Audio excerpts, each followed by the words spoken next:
अच्छा, तो आज हम एक और वीडियो रिकॉर्ड करने जा रहे हैं और आज हमारा जो डिस्कशन है वो एडिशन ऑफ वेक्टर्स है।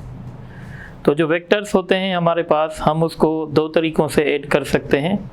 एक तरीका होता है जिसको हम कहते हैं ग्राफिकल मेथड और एक तरीका होता है जिसको हम कहते हैं एनालिटिकल मेथड। तो सबसे पहले हम ग्राफिकल मेथड जो है वो डिस्कस करेंगे।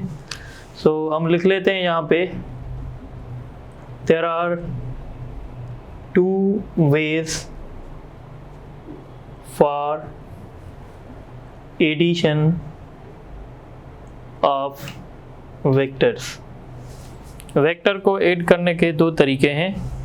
एक तरीका है ग्राफिकल मेथड्स और दूसरा हमारे पास रूल है, इस रूल को कहते हैं एनालिटिकल मेथड। एनालिटिकल मेथड सबसे पहले हम डिस्कस करेंगे ग्राफिकल मेथड्स। तो ग्राफिकल मेथड्स, जब हम ग्राफिकल मेथड डिस्कस करते हैं तो ग्राफिकल मेथड में जो सबसे बेसिक हमारा जो उसूल है उसको हम कहते हैं हेड टू टेल रूल। तो सबसे पहले डिस्कस कर लेते हैं हेड टू टेल रूल।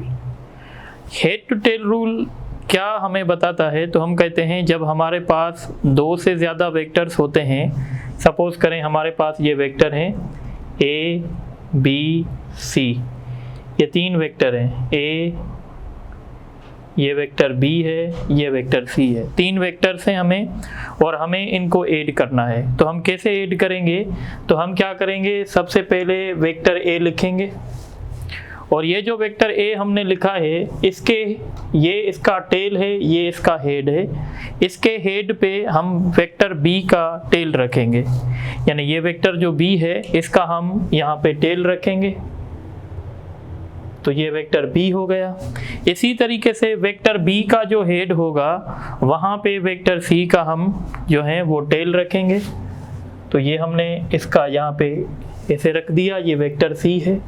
जब हमारे वेक्टर ख़त्म हो जाएंगे, जब सारे वेक्टर्स हमने अरेंज कर दिए, तो फाइनली हम क्या करेंगे, पहले वेक्टर के टेल को लास्ट वेक्टर के हेड के साथ ज्वाइन करेंगे।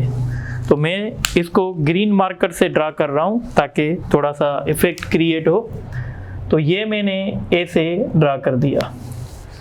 अब ये जो ग्रीन वेक्टर आप देख रहे हैं, ये ग्रीन वेक्टर बेसिकली रिजल्टेंट है और इस रिजल्टेंट को मैं लिखूंगा a plus B plus C.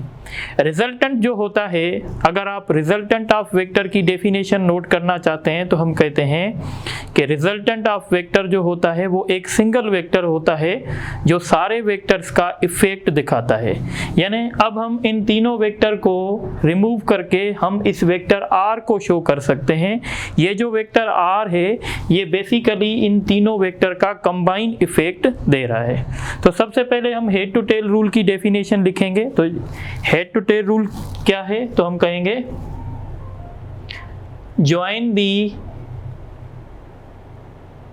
join the tail of second vector with head of first vector and repeat this process so on। यानी सेकंड वेक्टर का जो टेल होगा, join the tail of second vector with the head of first vector. ये first vector का head है और ये second vector का टेल है, हमने ज्वाइन किया। इसी तरीके से सेकंड वेक्टर के हेड पे थर्ड वेक्टर का टेल ज्वाइन करेंगे। ये प्रोसेस हम रिपीट करते रहेंगे। जब हमारे वेक्टर खत्म हो जाएंगे, then resultant is obtained by joining the tail of first vector with the head of last vector। ठीक है, यानी जब हमें रिजल्टेंट मिलेगा तो रिजल्टेंट हम कैसे निकालेंगे, तो हम फर्स्ट वेक्टर के टेल को लास्ट वेक्टर के हेड के साथ ज्वाइन करेंगे तो हमें रिजल्टेंट मिलेगा। रिजल्टेंट की डेफिनेशन क्या है, resultant of vector, what is resultant of vector, तो हम कहेंगे it is the sum of all vectors, ऐसे भी कह सकते हैं जैसे a plus B plus C, तो ये वेक्टर सम है। या हम ऐसे भी कह सकते हैं it is a single vector, it is a single vector which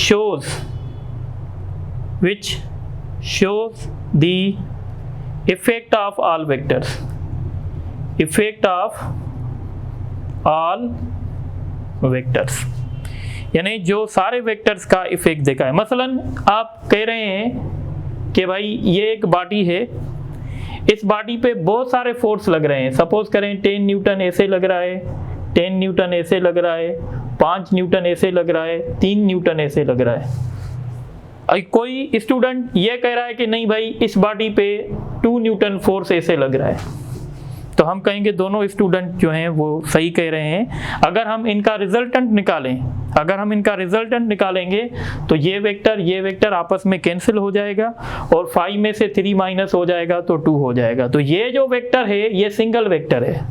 ये सिंगल वेक्टर क्या कर रहा है, ये सारे वेक्टर्स का इफेक्ट शो कर रहा है, तो इस सिंगल वेक्टर को हम कहेंगे resultant of vector.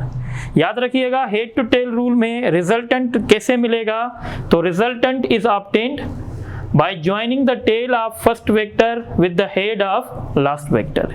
head to tail rule में हम बहुत सारे वेक्टर्स ऐड कर सकते हैं। we can add more than 2 vectors, we can add more than 2 vectors, 2 से ज़्यादा वेक्टर्स हम ऐड कर सकते हैं। तो इस मेथड को कहते हैं हेड टू टेल रूल। और दूसरा हमारे पास रूल है, इसको कहते हैं law of triangle. Law of triangle क्या हमें बता रहा है, लॉ ऑफ ट्राइंगल हमें बताता है कि if 2 sides of the triangle shows the magnitude and direction of 2 vectors then closing side will be their resultant। आपको पता है ट्राइंगल के पास 3 साइड्स होती हैं, उन 3 साइड्स में से अगर 2 साइड्स किसी भी 2 वेक्टर्स को रिप्रेजेंट कर रही हैं तो जो क्लोजिंग साइड उनकी होगी वो उनका रिजल्टेंट कहलाएगी। मसलन सपोज करें ये एक वेक्टर A है और ये वेक्टर B है।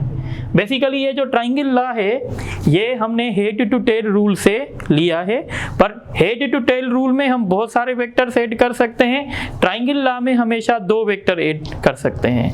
तो अब ये देखें वेक्टर A और ये वेक्टर B, हमने ये 2 किसी ट्राइंगल की 2 साइड्स हैं, तो जो क्लोजिंग साइड होगी, सपोज करें ये क्लोजिंग साइड है, तो ये जो क्लोजिंग साइड होगी ये इनका रिजल्टेंट कहलाएगी, यानी R is equal to A plus B।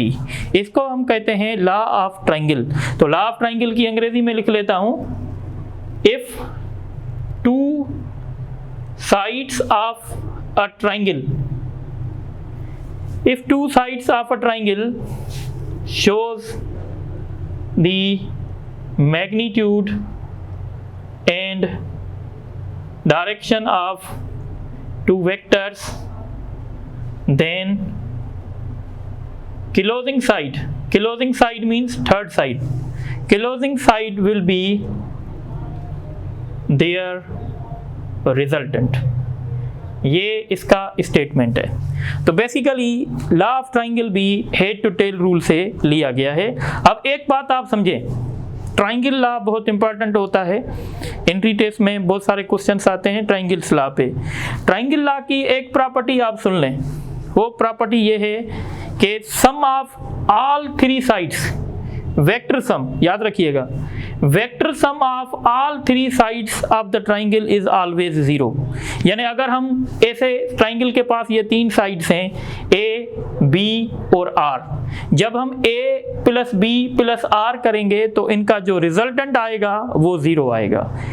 तो मैं यहाँ पे लिख लेता हूँ, द वेक्टर